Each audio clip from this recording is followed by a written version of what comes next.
Bismillah, alhamdulillah, wa salatu wa salam Rasulullah. In alhamdulillahi rabbil alameen, huwa alladhi ja'alna muslimin. This is Yusuf Estes, and for the next little bit we're going to be talking on the subject of our new series, Lifting the Fog, dealing with the misconceptions, misunderstandings, and falsehoods attributed to Islam. We want to begin by mentioning that the way the Muslims should respond to these accusations, insinuations, is always from the perspective of what the Quran and the teachings of Muhammad have shown us.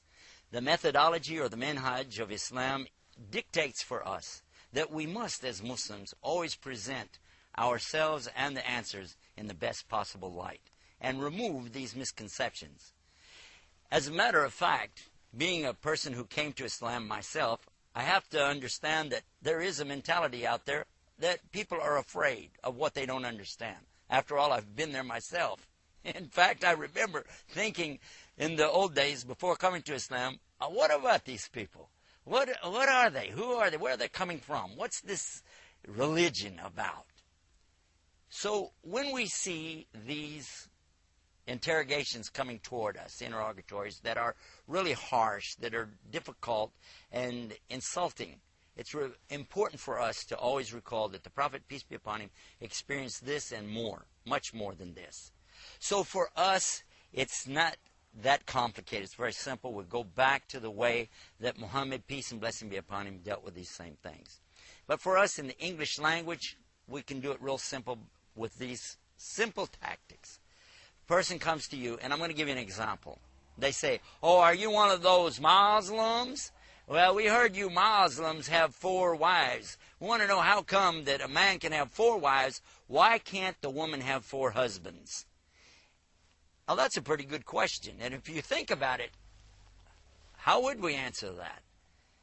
If you start to try to explain the Quran says this, and Prophet Muhammad ﷺ said that, and this time is different than those times back in those days, and here we are in this millennium, etc., etc., you're going to, first of all, you're going to make a mistake because you're not going to give the right answer. Second of all, it doesn't sound like you know what you're talking about. You're going to confuse the people and make the situation even worse.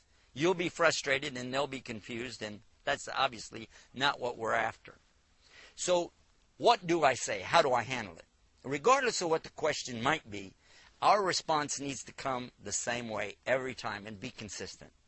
Person comes to you in a harsh, attacking manner, your response should always be, "Thank you for asking me about my religion." They're going to go, "Huh?" They're not ready for that, especially when they came to you with such a harsh statement contained in their question. That's why we usually tell them that the best thing for us to do is to begin by remembering that they really don't know. And they're confused. They've heard people say things. So they have the right to know the truth about what is Islam and what Islam is saying about these particular situations or questions that they're bringing up. So we begin by telling them that Islam is based on truth. We have to tell the truth or we can go to hell. So that's very serious for us. The second thing is that Islam is having the proof. Everything is documented and preserved and authenticated for over 1,400 years. So this is not something that's going to be a difficult problem for us to solve. The third thing I like to tell them is that a lot of times questions are not really questions as much as they are statements. But they have a question mark at the end of it. And sometimes you can't really give a simple answer to a question that has a statement in it if the statement is incorrect. Let's give an example of a question that has a statement in it that's incorrect. Someone comes to you and says, "Can you answer for me a question with a yes or no answer?" You go, "Okay." Then they say, "Is your mother out of jail yet?" What kind of question is this? My mother's never been in jail. No, you said you could answer yes or no. We just want yes or no. But she's never been, yes or no. How can I answer such a question as this? Because if I say, well, she's not in jail, therefore she's out of jail, so I'll say, yes, she's out, then they're going to say what? They're going to say, "Oh, I'm glad she got out." But she's never been in jail. And if I say, well, no, meaning that no, she's never been in jail, then where would I be with that? Because the situation now, I'm saying that, in fact, she's still in jail. And neither one of these are correct answers, but I can't give a correct answer because the question has a statement which is false. And so how can I deal with that? First thing is to take the question and straighten it out and say, do you mean by your question, has my other mother ever been in jail? The answer, of course, would be no. And that would be the best way to deal with that question. So as we begin to give them the answer to the question by straightening it out, the next thing we want to say to them is, by the way, have you considered that if you hear something in this statement, that when we begin to give you the answers, you hear something you like, and you said, gee, this is nice. This is something I like it for me. And if you heard that in the answer to your question, would you be prepared at that stage to reconsider your life and see what you're doing and then consider worshiping your Lord and your God alone without any partners? Because you see, this is what Islam is really all about. Now, at that stage, they're going to go, what? Because the answer to your question actually shows you why there really is a God. And it shows you why there can only be one God. And it shows you why you have to worship Him without partners. But based on what I just said, would you like to hear the answer? What do you think they're going to say? Of course, they want to know the answer now. Now we'll come back to that particular question. Why can a man have 4 wives and a woman cannot have 4 husbands? Well, first of all, the way they ask the questions, there are different forms of the same question. They say, why does Islam say you have to have 4 wives? And of course, on that one, it doesn't say you have to have 4 wives. And when it comes to the number of wives and the number of husbands, this is something that you have to understand and explain a little bit. So it means you're going to have a couple of minutes to sit here and talk about it. First and foremost, though, is to understand that Islam is about what? It's about marriage. Because in marriage, you have a contract. And in a contract, people have rights. So now we get to come to the biggest subject of all. Islam is about rights. About rights, but it has a balance. And the balance is the limits. You have a right. You have a right to have a mate, someone to be with intimately, someone to love and care for you, someone to be compassionate with, and someone to share your life with. That's your right. But there's limits. And this is why Islam is coming from Allah, not from us. It's not a man-made religion. It's not something that I made up or that you can make up or even that the Prophet Muhammad, peace and blessings be upon him, made up. It is from Allah. Let's understand something. When we begin to talk about the marriage and the idea in Islam of having more than one spouse, that word actually is not polygamy. Polygamy is a word in English which means to have more than one spouse without limit. Okay? It can be a number of husbands or wives. Okay? The word we're looking for in English is polygyny, which means that a man is able to have more than one spouse, but not the woman. Now, if you said, well, that's limiting, and why is that, and how come it's not fair? Again, I remember to mention to you, remind you, that Islam is talking about what's right and righteous, not about what human beings consider to be fair. And when the verse comes that talks about this subject in the Quran, it comes in a very important verse dealing with some other rights, the rights of the yatim or the orphans. This is called Surah An-Nisa, which is the chapter about the women.